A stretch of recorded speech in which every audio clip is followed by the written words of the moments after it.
January 3, 2019.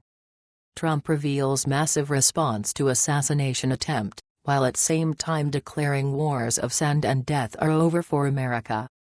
Barely 24 hours after the Foreign Intelligence Service reported that President Putin had warned President Trump about a potential assassination attempt, and whose believed assassin was killed during a gun battle with U.S. Secret Service agents, a new Security Council SC report circulating in the Kremlin today states that during a limited press availability, yesterday, Trump obliquely revealed the truth of this event by his describing how "I was all by myself in the White House. That's a big house except for all the guys out on the lawn with machine guns. I was waving to them. I never saw so many guys with machine guns in my life, both Secret Service and military." And that immediately afterwards, then saw Trump declaring he would no longer tolerate America's wars he rightly called nothing more than sand and death.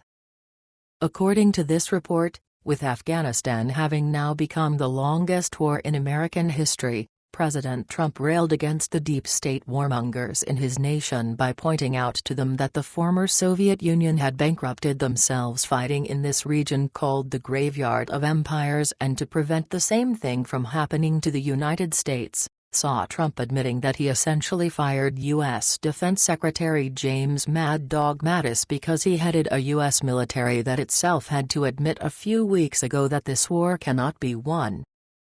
Likewise about Syria, this report notes, President Trump further pushed back against the deep state warmongers opposing him by his rightfully declaring that the U.S. and its allies had already lost this war, too, with his exactly stating so Syria was lost long ago. It was lost long ago, and besides that, I don't want, we're talking about sand and death. That's what we're talking about.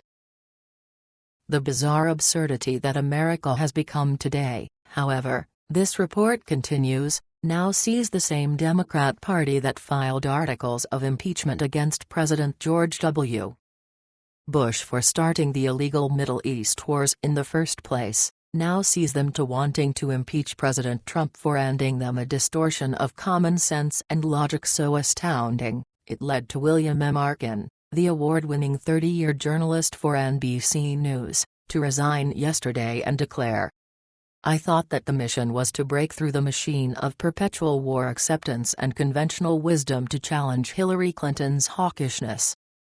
It was also an interesting moment at NBC because everyone was looking over their shoulder at Vice and other upstarts creeping up on the mainstream. But then Trump got elected and investigations got sucked into the tweeting vortex, increasingly lost in a directionless adrenaline rush, the national security and political version of leading the broadcast with every snowstorm. And I would assert that in many ways NBC just began emulating the national security state itself, busy and profitable. No wars won, but the ball is kept in play. With President Trump knowing that endless and needless war is the exact recipe one would need to destroy a nation, as history has long proven, this report concludes, standing in the wings to rebuild America once it collapses is the leftist Democrat Party, whose members of the U.S. House of Representatives that they now control, just yesterday, unveiled a radical mandate they call the Green New Deal that would see them leading a U.S. government prepared to take total control of every single aspect of the American people's lives from birth to death, but who first must go through Trump, a much easier task to talk about than to actually accomplish, as 2018 demonstrated beyond anyone's doubt and was the year the media predicted Trump's imminent downfall again and again.